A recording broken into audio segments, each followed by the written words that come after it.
बहुत ही पुराना एक भोजपुरी झूमर गीत हम आप सभी के सुनाएंगे चाहता नहीं। अच्छा लगे तो लाइक कमेंट और शेयर जरूर करम लगी। धन्यवाद। फर गईले निमुआ बोलर गईले डार पिया गईले। फर गईले निमुआ बोलर गईले डार पिया गईले। परदेसी बलम्मा से आ गईले। परदेसी बलम्मा से आ गईले।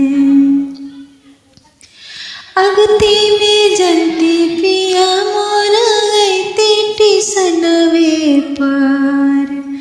अगती में जनती पिया मोर गईते टिसनवे पर। जेवना हम बनवती टिसनवे पर।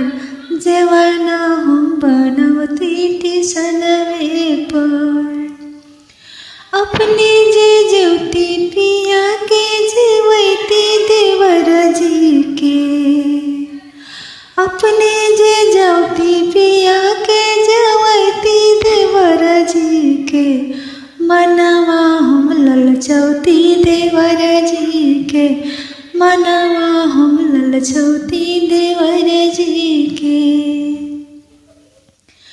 फर गईले निमुआ ओलर गईले डार पिया गईले। फर गईले निमुआ ओलर गईले डार पिया गईले। परदेसी बलम्मा से आ गईले। परदेसी बलम्मा से आ गईले। अगती में जनती पिया मोर अइते सड़किए पर। अगती में जनती पिया मोर अइते सड़किए पर। जलवा हम भरती सड़किए पर। जलवा हम भरती सड़किए पर। अपने जे पीती पिया के पियौती देवर जी के। अपने जे पीती पिया के पियती देवर जी के। मनवा हम ललचौती देवर जी के। मनवा हम ललचौती देवर जी के। अगती में जनती पिया मोर अइते दुवरिए पर। अगती में जनती पिया मोर अइते दुवरिए पर। सेजिया हम से जौती दुवरिए पर। सेजिया हम से वैती दुवरिए पर।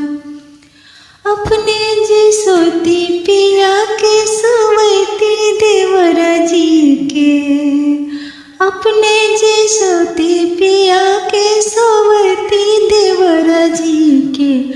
मनवा हम ललचौती देवर जी के। मनवा हम ललचौती देवर जी के। फर गईले निमुआ ओलर गईले डार पिया गईले।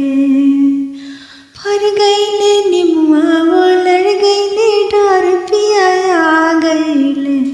परदेसी बलम्मा से आ गईले। परदेसी बलम्मा से आ गईले।